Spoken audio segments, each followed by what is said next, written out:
Bionic Commando. This game is a port of the NES Classic, but with some small changes. Nothing game-breaking, just a few minor tweaks. The biggest change is the game's setting. It's been changed to remove the Nazi flavor in favor of a more futuristic sci-fi setting.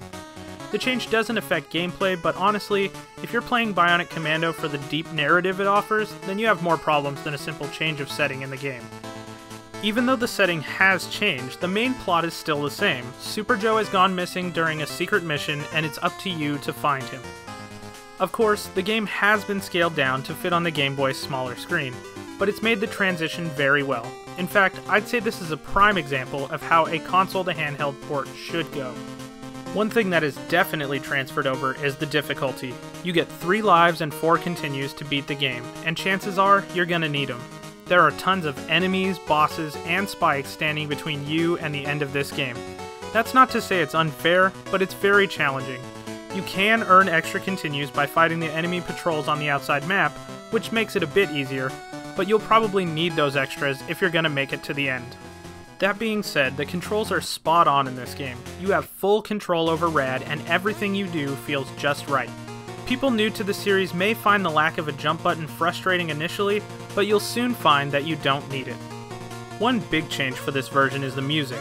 Bionic Commando has some of the most iconic music on the NES, and the Game Boy version has scrapped most of that music in favor of a new soundtrack. At first I didn't really like the new tracks, but after playing for a while I really started to like them, and they fit in well with the songs that were carried over from the NES version.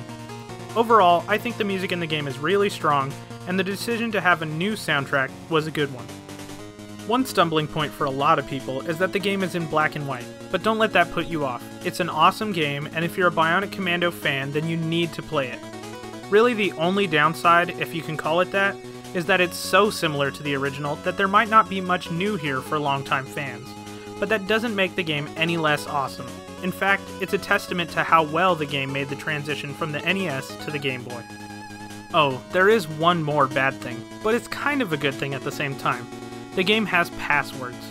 That's good because now you can come back to your game at a later time, but unfortunately it's adopted the Mega Man style passwords that are grid-based. Not only that, but they're more complicated than the Mega Man ones, so you're even more likely to mess it up. It's a small gripe, but it's a pain. Still, it's better than no passwords, so you can't be too upset about it. I really do think that this is a great remake. My only reservation in recommending it is that you can get the NES Bionic Commando for the GBA at about the same price as part of the Capcom Classics Mini Mix, which also comes with NES versions of Mighty Final Fight and Strider. Still, as a standalone game, it really is great, especially for the original Game Boy. If you like Bionic Commando, this one is a no-brainer. It's everything the NES game was, shrunk down into the palm of your hand.